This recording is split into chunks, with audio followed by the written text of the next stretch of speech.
Blackie, you became a born-again Christian when you was 11. What made you leave that faith later on? Like a lot of people, organized religion was telling me things that I didn't see in the Bible. And so for 20 years after I left the church, I walked around with all these things that I had been taught. And I thought I was mad at God. And after 20 years, I realized I was not mad at God. I was mad at man for the institutional thinking that I had been indoctrinated with. And I discovered then, whether it's the Bible or anything else you ever want to know in life, don't listen to somebody else telling you. You want to find out, go find out for yourself, because ultimately you're going to be responsible for yourself. And so that's what I did. And when I did that, I realized, like, I wasn't mad at God anymore. These guys that had been telling me this stuff for the longest time, I realized that they had an agenda.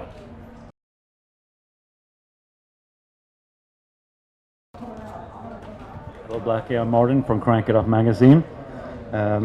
Is W.A.S.P of the 21st century a more serious political band than the more party-oriented version from the 80s, you'd say? Wow. Headless came out in '89. So I would say that that's when that change happened. Because there's a place, I guess, for all kinds of music. But for myself personally, you know, I started looking around at what I felt was my purpose. And I thought music can be so much more than this. And I'm not saying that there's not a place for guys to have a good time. But if I can do something to say something or help change somebody's life, I'm going to sleep a lot better at night.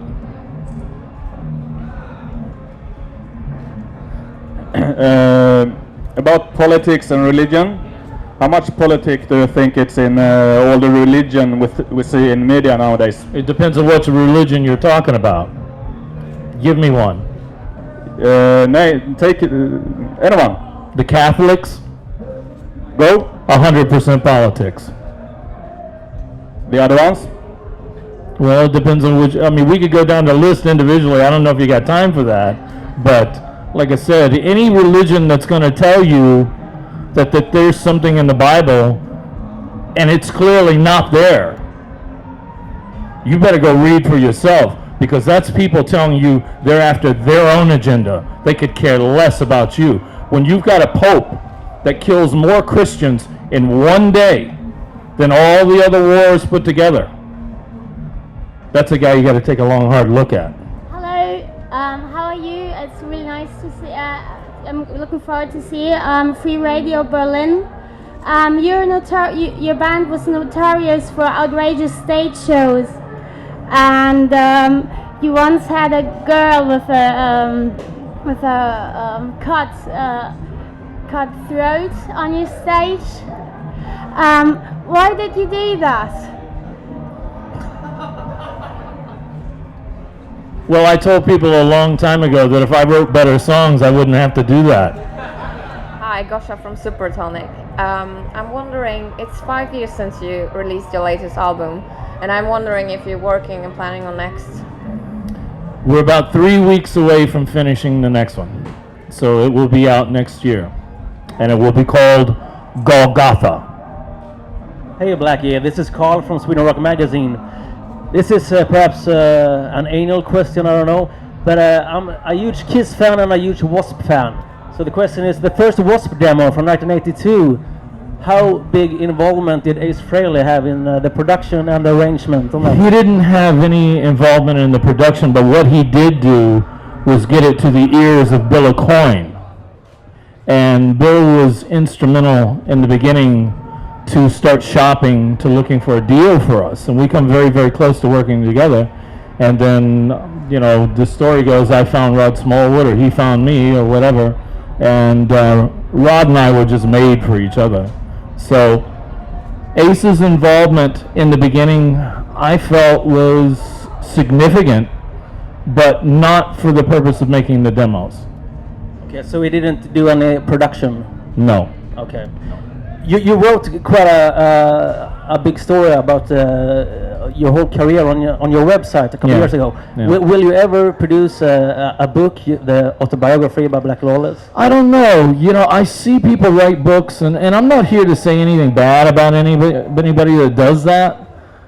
I just don't know if right now I have anything to say that anybody would want to hear. Sure. You know, I wrote on that website what I thought was relevant, and to me that was a love letter to the fans. You know, because each one of those chapters took me about 8 hours to write. I mean, forgive me, I'm slow, but you know, it took a long time to do it. And that was my way of just giving back to them, to let them in on the inside of what had been going on for the longest time. Because the stuff you guys write about, or any magazine, that's been pretty well documented over the years. I wanted to give them a little bit of an insight to what was really going on, you know, without saying anything bad to hurt anybody else, because that's another thing about other people's books. You know, they want to say things about other people sometimes, or make assumptions when maybe they weren't there, or things like that. And that's just not for me. You mentioned the title of the new album. What will the message on the album be this time? Well, Golgotha is Hebrew for place of the skull. And it's the hill where Christ was crucified. And it's interesting when you see a lot of bands going around using satanic images or images of death and things like that. And I'm thinking, all they need to do is look at the source, because it's right there. I mean, there's more. If you want death, there's enough to go around there. What can you tell us about the music on it? It sounds probably more similar to the last two that we've done. And it took about we've been working on this thing for 4 years now. And I don't know if you guys heard, I had a little hiccup last year, but and that delayed recording for almost a year. I broke my leg. But that too was an interesting trip. But there's one thing that I learned when I was doing the Crimson Idol. If you make a record over too long a period of time, you have to be very, very careful, because the record you start out making is not the record you end up finishing, because you've changed so much as a person over a 3 or 4 year period. You got to be very, very careful to hold on to that vision. But I think it'll, like from what I'm hearing so far, and it's not completely mixed yet, but it has definite overtones of the last two records. Hi, Blackie, I'm Mickey. How do you manage to keep your voice at such a perfect tone? I mean... Well, I think that's objective now, isn't it? No, it isn't. I mean, you're getting better and better. Well, I had a serious problem in '83.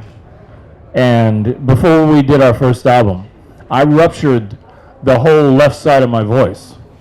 And I mean, it was like you have a flat tire going down the road at 200 kilometers an hour. That's what happened to me. And the whole left side was gone. And so there was a doctor in Los Angeles, and he was a throat specialist. And this guy was impressive, because when you walked into his office, most doctors have their little certificates on the wall of what school they went to and things like that. This guy's office, floor to ceiling, all the way around, on every wall, gold and platinum records. Frank Sinatra, Stevie Nicks, Rod Stewart. I mean, everybody was on that wall. And so he went in and he examined me, and he says, okay, I'm going to tell you the truth. He says, you got a serious problem here. You may never sing again, but if you do exactly what I tell you to do, I'll get you through this. He says, the first thing that's going to happen is you're not going to speak for 6 weeks. The phone rings at your house, let it ring. You go to a restaurant, you take a pen and a paper, and you write it. So this went on for 6 weeks. The temptation when that happens is to test it from time to time to see if it's there. I don't know if any of you have ever gone 6 hours without talking before, especially if you need to answer a question from someone. Go 6 weeks. It's like being in this deaf, dumb, and blind hell. You can't really communicate with anybody. And the whole time that's happening, your brain is going, you're never going to sing again. You're never going to sing again. So at the end of the 6 weeks, he got me through it. He says, all right, let me ask you this. He says, do you ever exercise before you sing? And I said, no. He says, well, you watch the Olympics. He says, you see those sprinters out there? You see them stretching before they run? I said, yeah. He says, what do you think they're doing? Stretching? And I said, okay. He says, warm up, get ready before you go out. He says, if you do that, you'll get through this. And so I found that over a period of time, the stretching not only helped me from becoming hurt again, it actually strengthened me in ways that I'd never known before. So it ended up being a blessing in disguise. That's a long story to tell you what really happened. Hi, Blackie. This is Fernando from Metal Eyewitness and from Argentina. W.A.S.P was my main metal band when I was a young boy. My first important metal I was into, metal band. And later, when the Crimson Idol came out, for me, it's still one of the best pieces of music from metal. So, right now, would you tell the story of Jonathan in a different way? Have you something changed about your views of the musical industry right now? Well, the biggest change is that there isn't much of a musical industry anymore. I mean, that all went away with computers. But the story of the Crimson Idol is basically a simple story. It's about a kid looking for love, and he can't find it. And so, at the end of the day, like I said, it really is a simple story. It's not complicated at all. What we call window dressing, or the smaller things that are built around it, may seem to make it more complicated than it is, but it really isn't. And I think that that's one of the reasons people gravitate to that record. I don't think it's complicated at all. Good evening. I'm Paul from Classic Rock Russia. You were just there. Yes, so that is my question. You recently had a couple of dates in Russia. So for how much Russia still differs from the rest of the world, in your opinion? I had this conversation just yesterday with the promoter. 5 years ago, 10 years ago, it was very different. You could tour in Russia at the end of what we call a touring cycle, and the fans were okay with that. Nowadays, and I assume it's probably because of computers or the internet or whatever it may be, those kids are pretty much up to speed now. So whatever a kid sees in London on any day, some kid in Tokyo is going to see the same afternoon. Those kids in Russia are seeing the same things then. So the idea of waiting to do Russia at the end of a touring cycle, I don't think will work anymore. Now, what we've done in the past there is sometimes we've started touring cycles there, and that seemed to work better. The plan this time was to start the touring cycle there. But because I broke my leg and all this stuff had happened and been booked in advance, like this show and things like that, we could not do the fall tour of this year that we wanted to do. The tour won't happen until next spring. So again, the touring cycles, and I think other bands are going to have to be really sensitive to this now. It has changed considerably there, and I think that's a good thing too. Will we ever see a full-blown theatrical show like in the 80s, or do you feel that will take away too much from the lyrics? Or? I don't know. We spent a lot of money on this show. You're getting ready to see tonight, so I think you'll probably be satisfied with that. Hi, this is Sasha from Croatia. Since Motley Crue is announced farewell tour, and I remember something I read like 30 years ago on their Shout to the Devil record. Special thanks to our doomed brother Blackie Lawless. I was expecting somehow that you might be invited as a special guest to the tour or something like that. And besides, can you tell what does it mean, a doomed brother Blackie Lawless? Yeah, I do, but I like that matching ensemble with the shirt and the hat and all that. That's very... He's from Croatia. Nah, come on, be nice now. We played Croatia many times. A good audience is there. Nikki and I used to be called, the people around town for some reason called us the Doom Brothers. And that's how we got that nickname. So I sang on the record, and so the credit is pretty obvious. So it's not really any more complicated than that. My name is Jimmy from Stockholm, gift med Rockersbloggen. Jag undrar vad tycker du egentligen om Sverige? Ja, what do you think about Sweden? I thought there was going to be a test there for a second. Forgive me, I'm not well versed in Swedish. What was the question again? What do you think about Sweden? Well, I love this place. I mean, I used to date a girl here a long time ago, and we had a pretty torrid little romance for about a year. So I got to know this place pretty good. And this was in the mid-'80s. And I was telling somebody earlier today that I knew this place good enough then to understand the difference in now. Because a lot of the things that I see now, compared to what it was, I'm not too happy about. And it seems like from the time that the president got shot, that nothing has really been the same since. And that's sad. Right, further questions? Some years ago you stopped playing Animal because of your faith. Have your faith affected the show and your life in some other ways also? Well, you know, I look at it like this. I'm out here, I'm a representative of the Most High God. And I have to be very careful about the things I say and do. You know, I mean, I'm going to answer one day for the things that I've done. And I want to make sure that when I do, that my slate is clean. So, but equally as important as that, I think, is I've been given an opportunity to stand in front of people. And you're either going to say something positive or you're going to say something mindless. There is no in between. You are the one or the other. And I'm just trying my best. And I'm not saying that I'm doing it all the time, but I'm trying my best to say something that I think could help somebody's life. I remember on the first album, we had a song called B.A.D.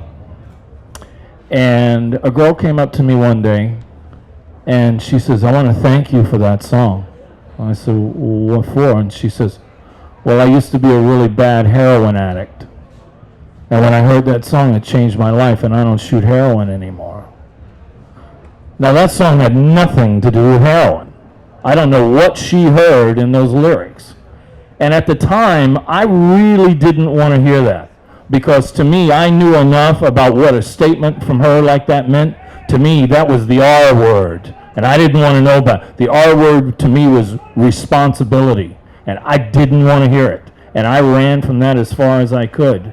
And then over a period of time, we got finished with the circus record.